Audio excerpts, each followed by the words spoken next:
again to Mhelbeth'S table. Today I will show you how to make this very delicious and one of the all-time favorite of all the Filipinos. This is the Pochero. Guys, maraming version ang Pochero. Meron dyan beef Pochero, chicken Pochero, pork Pochero. Pero ang gagawin natin ngayon ay Pochero de pata. Alright guys, here are the ingredients. For our ingredients, we will use 2 tablespoons of fish sauce, 6 cloves of garlic, 2 teaspoons of black ground pepper, about 5 pieces of Roma tomatoes, big ones, and 2 pieces of Chinese sausage. You can use chorizo de Bilbao kung meron kayo. 1 big potato, 398 ml, the big can of tomato sauce, 1 1/2 medium size of white onion, and 1 cup of garbanzo beans. Also, we will use 5 pieces of saging na saba or the banana like plantain. You can use that as well. And 2 pieces of bok choy, some green beans, and 1 piece of pig foot or pig knuckle. That's what they call, right? Yung pata ng baboy. And also, I have 4 cups of chicken broth and some cabbage. Alright guys, yung ating broth, dadagdagan na lang natin mamaya ng water. Okay, gagawin natin ito para masarap ang ating hapunan later. Okay. Alright guys, nag-init ako ng aking pan. What we do is, we have to sear up first the meat. Hawakan ko na siya.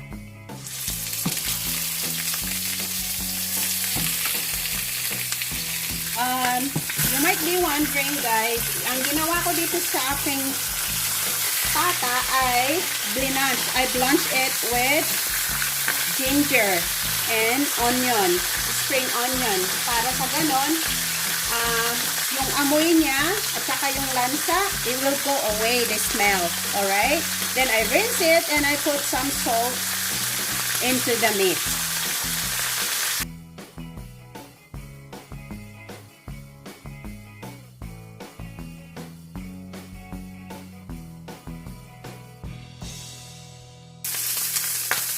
Okay guys, ito na, both sides.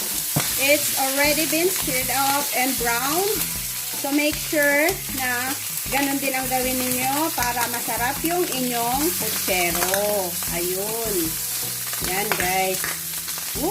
Tumatalsik na yung kanyang mantika. Ayan. So ililipat ko muna dito kasi late na, so I will be using the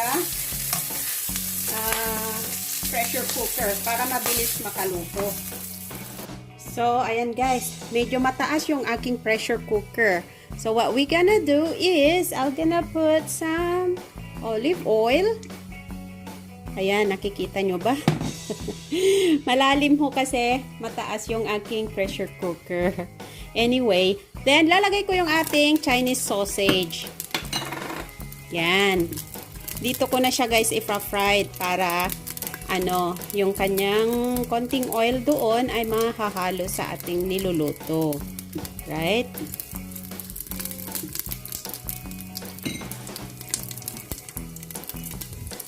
And then, I'll now add the onion and garlic as well. So, ganyan lang guys.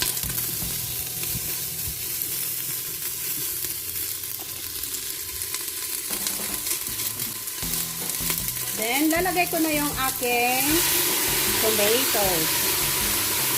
Yun.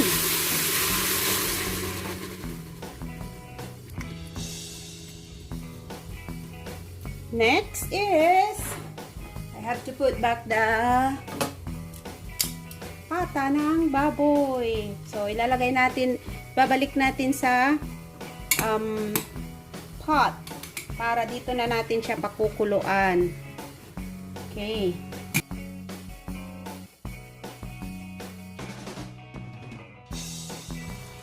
Put in the ground black pepper and the fish sauce.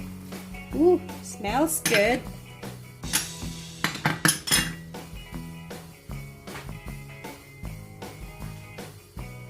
And now we'll put the tomato sauce. And the broth. Oops.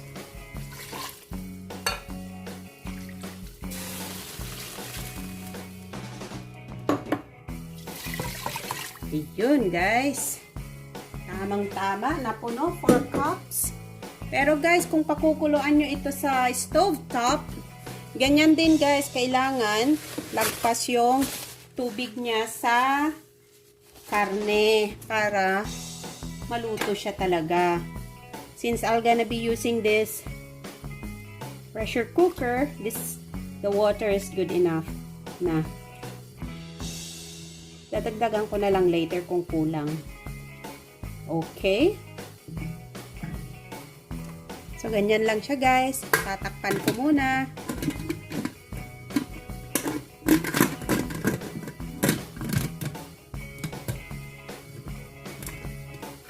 There you go. Nakalock. Okay. Lagay ko sa number 2. Hintayin ko lang siya mag-whistle. So guys, ipiprito muna natin yung ating potato.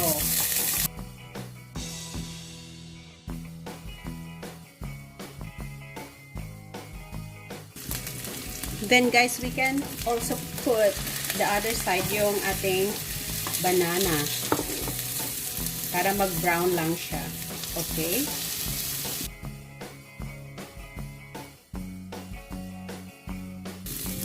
So guys, pagka nag-brown na siya, pwede na nating ilipat sa ating Pochero.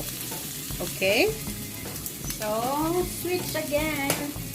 Turn it off and then lilipat ko. Yan.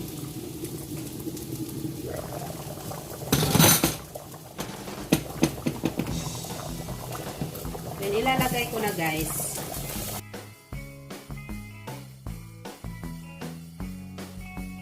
Our garbanzos. You can put pork and beans. Oh, yes. Yung pork and beans na nasa can, pwede yon. Or pwede kayong maglagay ng beans also sa inyong pochero.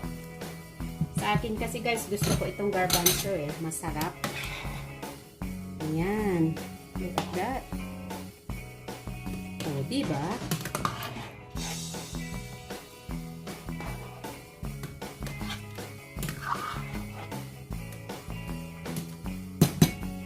Alright guys, i-check natin kung luto na yung ating patatas. Okay? Let's see our potatoes. Oh, it's so soft already. It's good. Alright. So, lalagay ko na yung ating repolyo or our cabbage. There you go. It seems ang dami guys. Sana magkasya. There you go. I think so. Masarap kasi ang maraming gulay.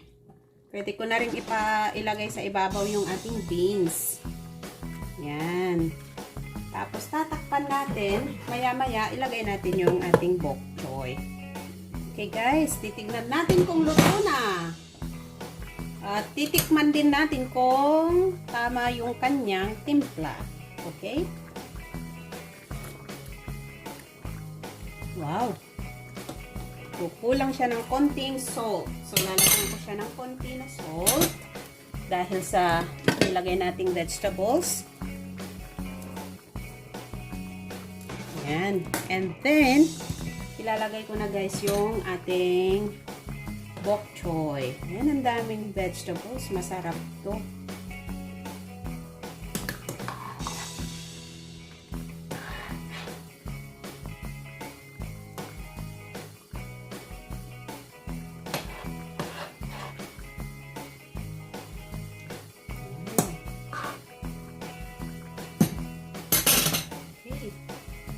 maliit yung aking lutuan guys. Pero okay lang yan. Tatakpan ulit natin. Okay guys, luto na yung ating Pochero.